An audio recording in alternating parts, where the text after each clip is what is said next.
Hello, everyone. This is Tom Fox, and I'd like to welcome you to the Daily Compliance News. The Daily Compliance News is an offering of the Compliance Podcast Network.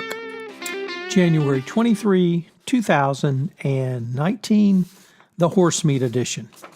We begin with a story out of Europe from the BBC, where the trial of two former managers of a French meat processing firm are accused, along with two Dutch meat traders, of selling used cheap horse meat and beef products that were sold across Europe in 2013.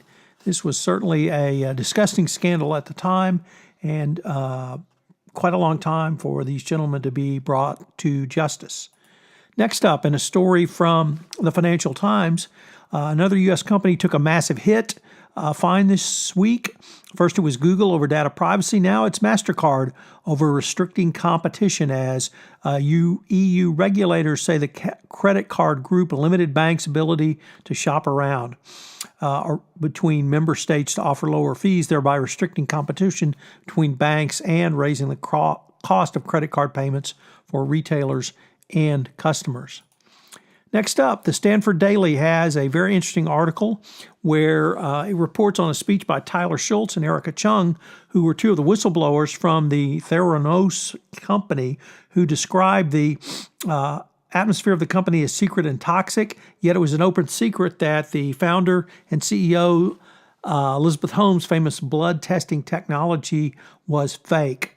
Tyler Schultz certainly paid the price for this socially, financially, psychically, and all others ways after he tried to bring the light of day into the fraud that was going on in Silicon Valley.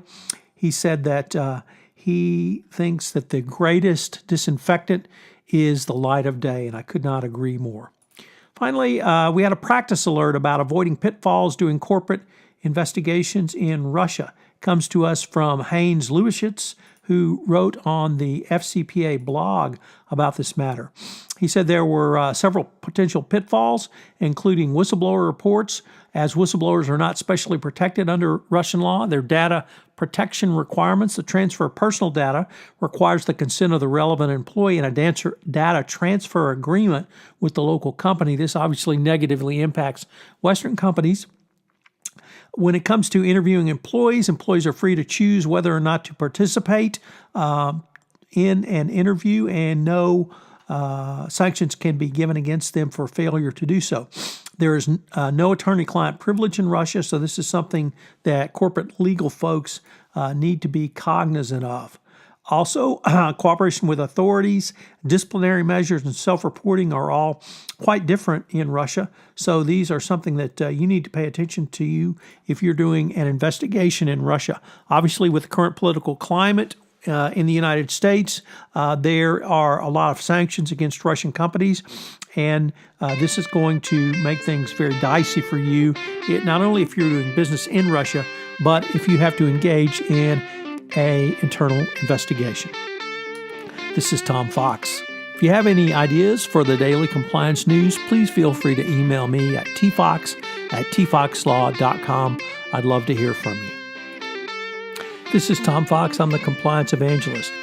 As you may know, we've had several new offerings on the Compliance Podcast Network.